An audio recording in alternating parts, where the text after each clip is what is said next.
Welcome to this channel. This is a reading for collective again. Your energy at this time sa collective. Collective energy. Ace of Pentacles in reverse. And Six of Cups in reverse.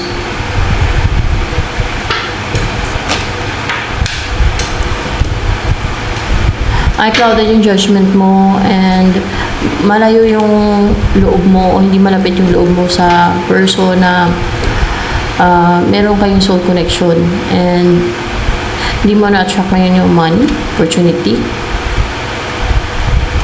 Wala pang offer na huge offer sa'yo or you're not willing to offer a huge offer towards your person kasi clouded yung judgment mo.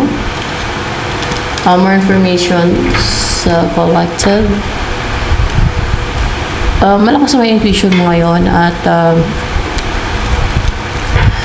pwedeng gumagawa ka ng spiritual pwedeng psychic or medium or spiritual. Yan spiritual na ginagawa or else pwede din na mga spiritual attack. Pwede din ganun in spiritual. Hindi ka rin nagtagumpay. Bakit ang energy na kuha na yun? Knight of Wands. Parang ba nag-aggressive ka? Yan. At naging impatient. Ganyan. Aggressive and excited to take action, to make a move. Driven by excitement. Okay, siguro hindi ka nagtagumpay. Ano itong hindi ka nagtagumpay? Saan yan? Let's see.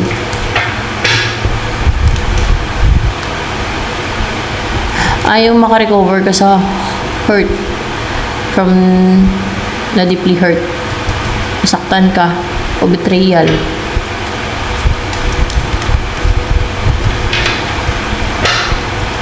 Mag-forgive ka na lang. Let go of the hurt para makarecover ka. Kasi sa kabilang buhay, may parusa naman yung God yan sa mga talagang masama. O yung mahilig manakit ng kanilang kapwa. Basta gano'n, may parusa naman yung God yan Impyerno pa nga Kaya mag-recover ka. Forgive ka na lang.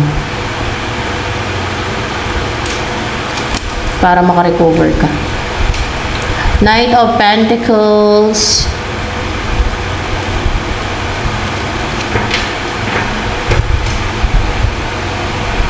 Actually, you're consistent and reliable, hardworking, stable. You're stable here. When it comes sa trabaho mo, or kung ano man to, anything na committed ka, pwedeng relationship or work, committed ka. Anong transition, pagbabago sa buhay mo? Hierophant. Magiging ano ka na magiging respected, powerful, madaming alam about spirituality, about religion, or else may mga tao na magkukonsulta sa'yo related sa mga spiritual, like about sa religion, about sa God.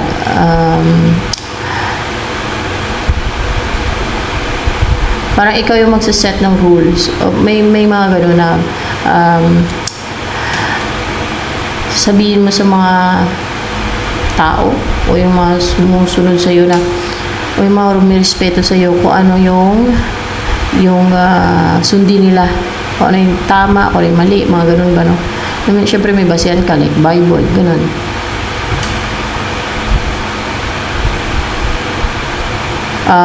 Mag-implement ka ng belief o meron kang pwede din mag-warning ka nito katulad ng mga pare, di ba nag-warning yan sila yung mga prophet o yung prophet talaga, hindi naman lahat ng pare ay nag-warning ata meron pero hindi ganun ka hindi kagaya ng mga prophet sa Bible na and nag-warning talaga sila full of warnings and correction yung sinasabi nila kasi yun talaga yung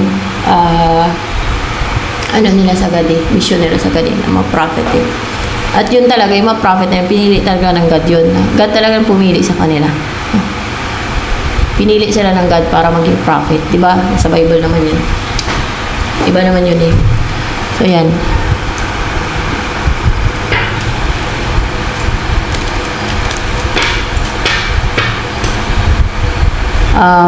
More clarification sa Hierophant dito.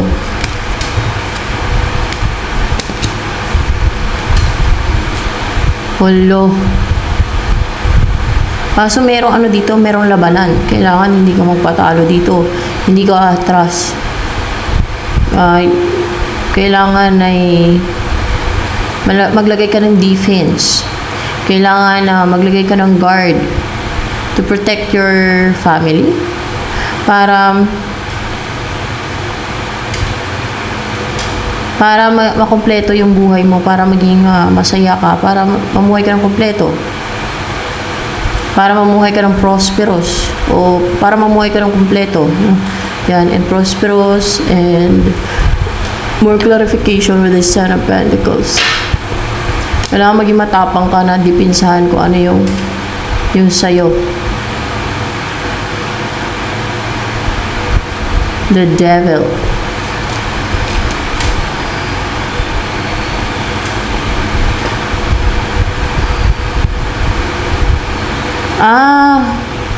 So merong ano to, spiritual na labanan to guys, no? Spiritual na labanan. Kailangan mong maglagay ng depensa o maging ano, maglagay ng guard or maging guarded ka sa mga spiritual attacks. Sa mga atake ng mga sa evil forces, the devil, no? Sa mga masasama. Yan, sabihin na natin masasama o evil. Para hindi ka mag-juggling. Para makapag-take ka ng action, para makapag-decide ka na, para makagawa ka ng move, para mangyari ito. And you should be brave, dito. Nadipensahan yung sayo, yung para sayo. O yung sayo talaga, basta sayo. Paano man yung sayo. Katulad ng money mo, syempre sayo yan. Business mo, sayo yan. O, diba? Sarili mo, pamilya mo. Kasi may mga matake dito na sa evil forces, sa kadiliman, mga ganyan. Kasi the devil, gusto kasi nila mag-juggling ka, hindi ka makapag-decide, hindi ka makapag-take na action, hindi ka makagawa ng desisyon, ma-delay yung ano ba itong gusto nilang mag-juggling ka para ma-delay. Ito, for once, yung makasal ka na, magkaroon ng stability sa inyo ng person na the one yun for you. Kaya, sa evil forces yung humadlang dyan. Kasi, ganun talaga yun sila, guys. Pag plano ng God, hadlang yan sila. Pipigilan nila. No? Kala mo kung mapigilan nila yung plano ng God. Ito mga evil forces, ganyan talaga yun sila. Fallen angel man, lahat ng klase ng, evil forces, madami yun sila. Yan. So, ano yung possible na next na mangyari sa'yo?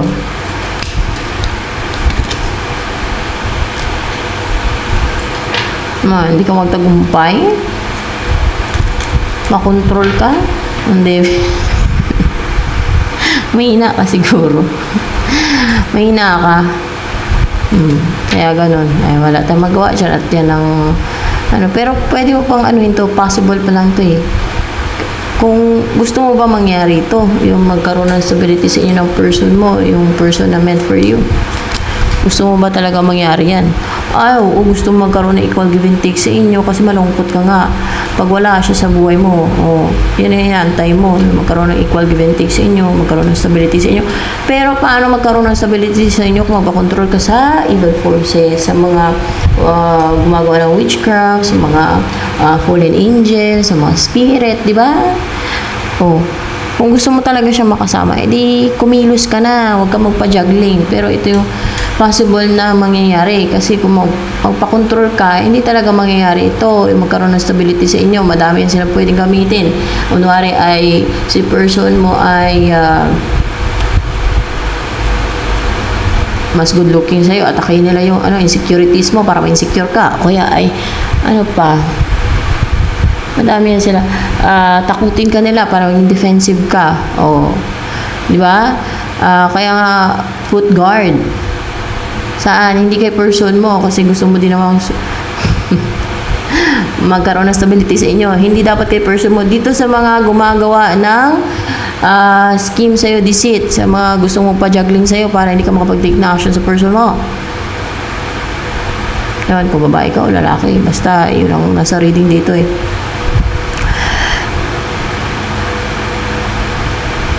You need to be decisive. Para mag-succeed ka, para magtagumpay ka. Kaya pala puro ano dito. Reverse. Dito. Reverse. Ano bang pwede mong gawin dyan para hindi ka nila makontrol? Pag natatakot ka,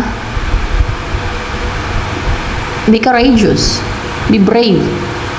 Kunwari, gusto mong kontakin si person mo, kahit na tinatakot ka, umiral yung insecurities mo, insecure ka, o kaya ay umiral yung pride mo, ay tanggalin mo yung pride mo. Isang tabi mo yan. O kaya ay natatakot ka dahil sa ganito, ganyan, no? Baka hindi magkatuluyan, baka magka-problema lang, o hindi magkasundo, mga ganun, o kung ano pa. Baka hindi tatagal na relationship. Yan ang magagamitin sa inyo ng mga kaaway. Mapahiya ka, o pwede gano'n, no? Gamitin nila yun. O kaya ay pagtawanan ka ng iba, kung yung mga iba na pagtawanan ka nila, mamanipulative yun. Mamanipulative yan sila. Iba-ibang klase ng manipulative ng mga tao. Meron na, sa akin kasi hindi nila ako mamanipulate sa mga ganun. Magagalit talaga ako pagka alam kong mang-gaslight pagka yung sinasadya na, no? Ang ginagawa naman nila sa akin, binabato nila ako ng palipadahan, orasyon na matake nila sa akin. Pag napasukan, ay syempre, na-influensya na yung utak, ganun. Basta ganun naman. Maging irritable. Basta alam niyo naman, talaga yung demonic na yung atake sa akin eh. Kasi pagka hindi naman ako basta-basta madala na manipulation nila eh. Hindi. So lang, ginamitan ng, alam niyo, mga spell, mga orasyon. Iba-iba yung manipulation dito sa mundo, guys. Yung sa'yo, kung manipulahin ka nila, like mga spell man, ewan ko, ano yung solusyon.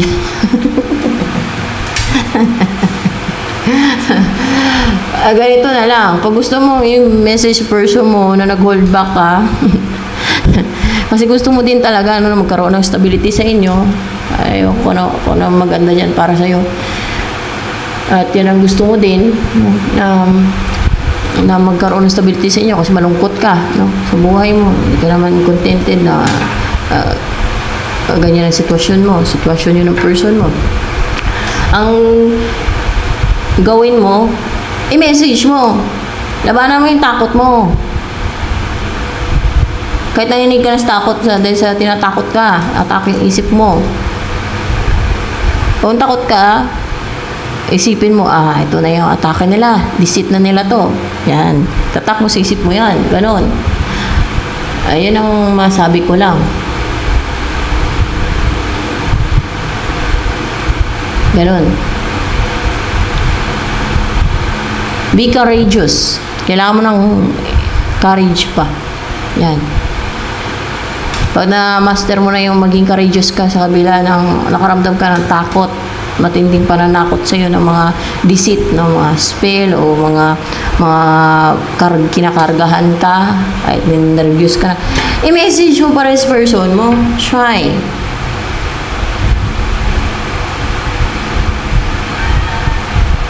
O hindi mag-reply, sige lang. Maliban ako hindi mag-reply ng 5 beses na yung message mo, ay tumigil ka na muna.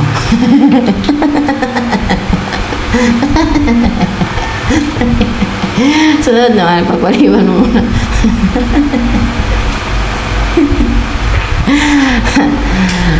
Ganun lang yun, no? Huwag mo nang haluan ng witchcraft. Huwag ka na gumawa ng witchcraft kasi yan ang pagka gumagawa ka ng witchcraft, makukontrol ka pa ng yan eh. Under ka sa control ng fallen angels na mga nasa kadiliman. Kasi yan din ang gawain mo.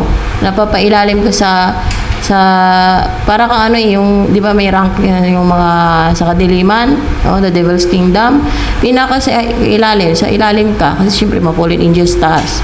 O mga pawn kayo ng fallen angel pag gumagawa kayo ng witchcraft. Doon kayo nagbibilong. Pag yan ang gawain ninyo witchcraft. Yun ang mag-control na sa inyo. Pero kung hindi kayo gagawa ng witchcraft, tigil nyo, magbalik loob kayo sa God, hindi patawaran. Pag na kayo gumawa ng mga witchcraft, ay ni evil. Basta alam nyo naman, mademonic na evil. Huwag na kayo mag-control sa iba. Yan yung kung ano, kung may gumagawa na iba ng mga kadimunyuhan, hayaan nyo sila, may parusahan ka sa kanila sa kabilang buhay. Kaya siguro natatakot ka, baka may ginagawa ka din ng mga ganyan, no? Kaya nakokontrol ka. Dapat ay tigil mo kung may ginagawa ka man ng mga ganon, o kahit mga orasyon, mga spell. Huwag mo nang haluan ng ganyan. Take action na lang. At gusto mo din naman na magkaroon ng stability sa inyo ng person mo at makasama siya. Ito yung mangyayari sa inyo ng person mo. Mamuhay kayo ng pag nagtagumpay ka, na makawala dyan sa control ng devil, huwag kang gumawa ng kadimunyuhan, kadimunyuhan o evil, or alam niyo yung witchcraft, number 1 yan, demonic talaga yan. Yan, kung gumagawa ka yan, tigil mo yan. Para hindi ka na sa side ng kadiliman, hindi ka na kasali dun sa kanila, hindi ka na kampo ng kadiliman, di ba? Balik loob ka sa Diyos, tutulungan ka ng Diyos, susuportahan ka ng Diyos. Hindi na gagawa ka ng witchcraft tapos akala mo suportahan ka ng Diyos, hindi ganun. Kailangan mo magbago para talagang tutulungan ka ng Diyos, suportahan ka ng Diyos. Yan. Huwag mo nang balikan mga witchcraft.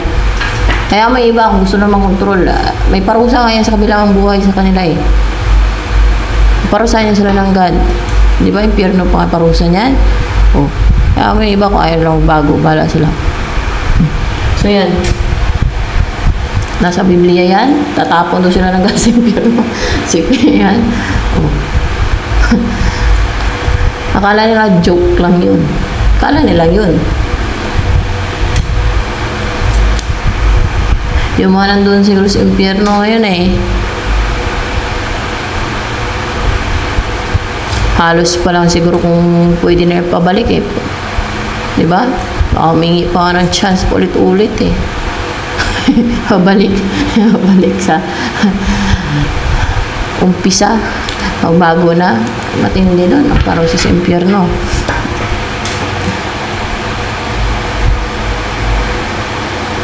Hindi pa naman ako nakapunta sa impyerno, pero based sa Bible, sinasabi Jesus Christ sa Bible, sa mga testimony na mga nakarating na daw sa impyerno, ganun. Yan.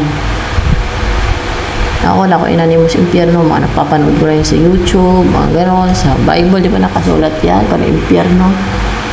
Hindi yan isusulat sa Bible kung hindi yan totoo. Yan. So,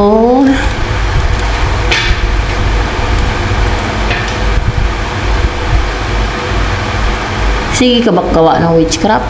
Baka gumagawa ka ng witchcraft kaya ganyan. Hindi naman. Pero minsan gumagawa ka ba ng witchcraft? Ay, hindi. Hindi. Tama yan. Huwag kang gumawa ng witchcraft. Yun ang dito hindi gumagawa ng witchcraft. Tama yan. Kung gumawa ng ganyan. Kung dati gumawa ka, na tumigil ka, that's good. It's a good sign. Salvation is near.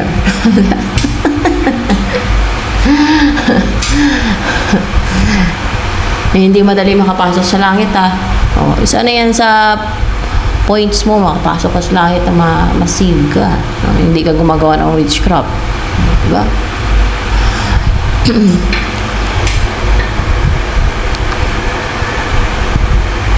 Kung gumawa ka man dati, tumigil ka na.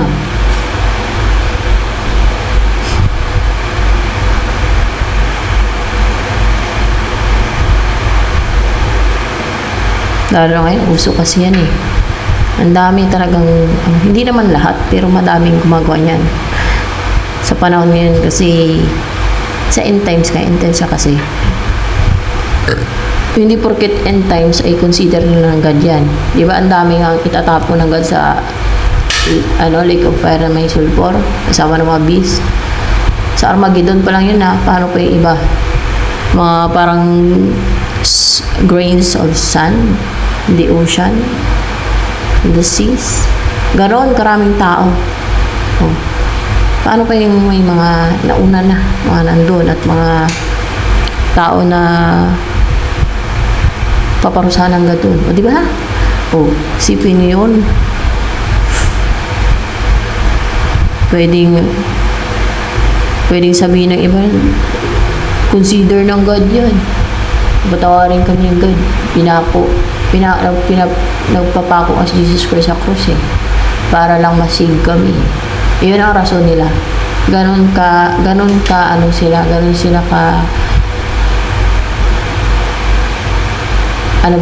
taas ng tingin nila sa sarili nila na kahit gumawa sila ng mga ganon, masig pa rin sila. Ano sabi ni Jesus Christ? Hindi lahat ng tumatawag sa Kanya ng Panginoon, di ba nasa Bible yan? Hindi lahat ng tumatawag sa Kanya ng Panginoon na si Jesus Christ ay makapasok sa kaharian ng langit. Yun lamang na sumusunod sa kalooban ng Kanyang Ama na si Yahweh ang makakapasok sa langit. Yan. Diba? May isa pa. Nasabi ni Jesus Christ, ang mga greedy, mga gahaman, mga sakim, alam yung mga gahaman at masakim, yung mga gusto nila angkinin yung sa iba. Hindi naman sa kanila, like destiny ng iba. Kunwari nakadestin sa iba, gusto na angkinin, gagawa sila ng witchcraft, papagawa nila ng witchcraft kasi gusto na angkinin yung destiny ng iba. O gusto nila angkinin yung kung ano yung sa iba. No? Gagawa sila ng deceit scheme. Yun ang mga greedy. Okay, gusto nila agawin yung kayamanan, pera,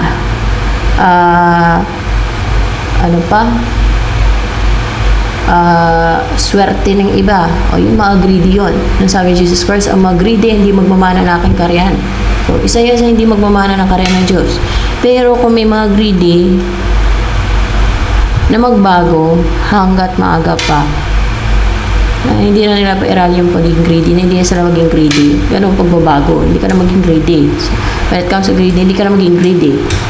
Hindi mo na pag-inita yung sa iba, angkinin yung sa iba. Hindi mo na gagawa ng deceit yung sa iba, nakukunin mo yung sa iba. O, diba? Nagawin mo yung sa iba. O, diba? Ganon ang pagbabago. Ganon ang makita sa pag may pagbabago isang tao. Hindi ka na greedy. Hindi mo na gustong angkinin yung sa iba. Hindi mo na angkinin yung sa iba. Hindi ka na gagawa ng deceit scheme or whatever. Lies or any evil doings para lang maangkin yung sa iba. O hindi mo na angkinin yung sa iba. Yan.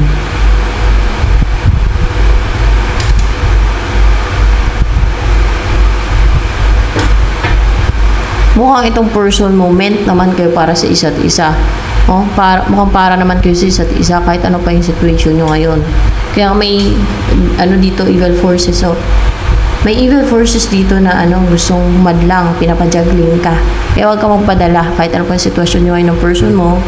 Kahit may madaming hadlang o madaming blocks na pumipigil sa'yo na mag-take ng action sa person mo, kontakin yung person mo, ay huwag mong isipin yon. Isipin mo, ang makapag-take ka ng action sa person mo, magawa mo kontakin yung person mo. Pag mo isipin yung kung ano yung reaction ng person mo, ano maging result, at least kumilos ka. Kasi ito, pinipigilan ka nila, pinapajuggling ka nila ng evil forces. Kasama na yung mga witches, wizards, warlocks dyan. Mga gumagawa ng witchcraft kasi kasama yun sa evil forces. Mga punson sila ni Satanas. Yan.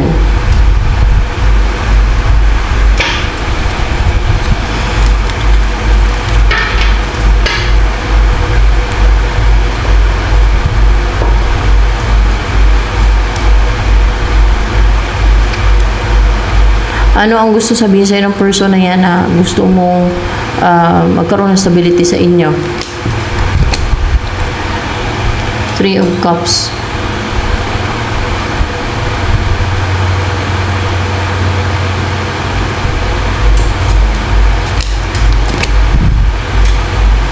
Ah,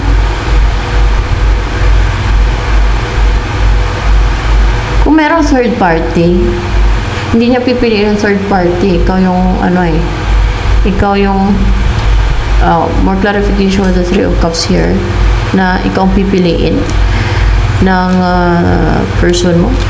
Let's see kung may third party. Yes! Tama. Oh. Lalayuan niya yung third party, ikaw pipiliin niya kung may third party man. No? Kung may third party, lalayuan niya daw. Handa niya ang layuan, maging matapang siya. Encourageous na layuan ng third party. Oh, yun pala kaya ikaw na lang itong pinapajuggling dito ng mga evil forces. Kulang na lang yung action mo. Kulang na lang yung move, action mo eh. Kasi itong person mo, ikaw ang pipiliin niya kasi sa third party. Lalayo ng third party. At ikaw yung keep niya. Hindi ka na niya bibitawan. Once na unite kayo. O, diba? Yun.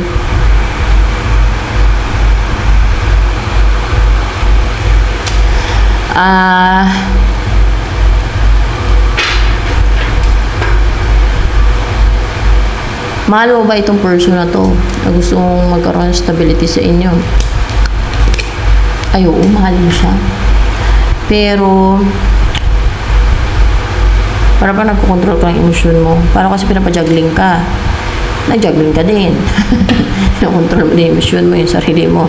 Para ba nirestrict mo yung sarili mo? Parang kinokontrol mo yung isipan mo. Parang gano'n, pati emosyon mo. Pero mahal mo siya. Napipigil ka lang. Hindi pa pipigil mo. Pero mahal mo siya. Itong person mo, mahal ka ba niya?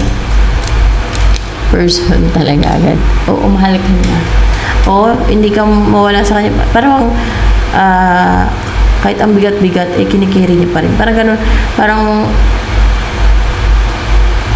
nakadagan sa kanya. Parang na lagi ka nito iniisip. Parang baggage. Hindi problema, hindi nasa isip ka nito, no? Mahal ka nito na kahit na parang pahirapan or parang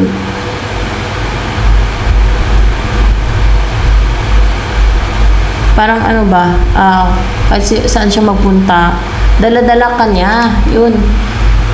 Kahit na nahirapan siya, yan. Kahit saan siya magpunta, dala-dala ka niya. Yung memory niyo siguro, yung alaala mo. Yan. Yan. Sumahan yung isa't isa. May third party man, ikaw pipiliin yan. Kaya ikaw yung pinapajuggling dito, pinapajuggling ka para hindi ka makapag-take na action. Para hindi mo contact sa person mo. Para hindi ka makapag-communicate kay person mo. Para hindi ka gagawa ng paraan para ma-unite yung person mo. Ikaw na lang ang dito, kailangan na mag-take ng action para mangyari to. Ito, makabuo na kayo ng pamilya, maging kumpleto ng buhay ninyo at prosperous ang inyong buhay, ha? Maganda. So, yan.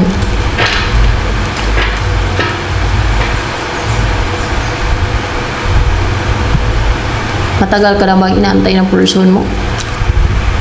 Hindi. Pero inaantay ka ng person mo. Let's see.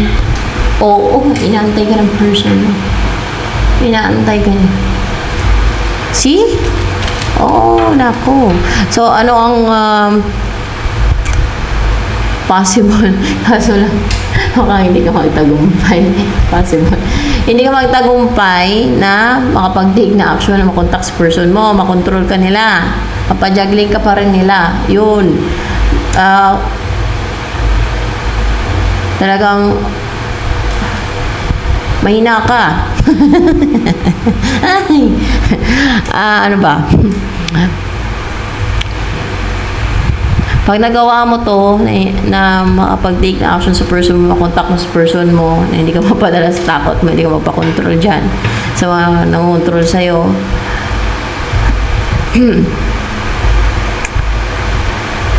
you are strong, you are powerful. Nagpasa mo yung mga challenges. Congratulations na. So, ayan guys.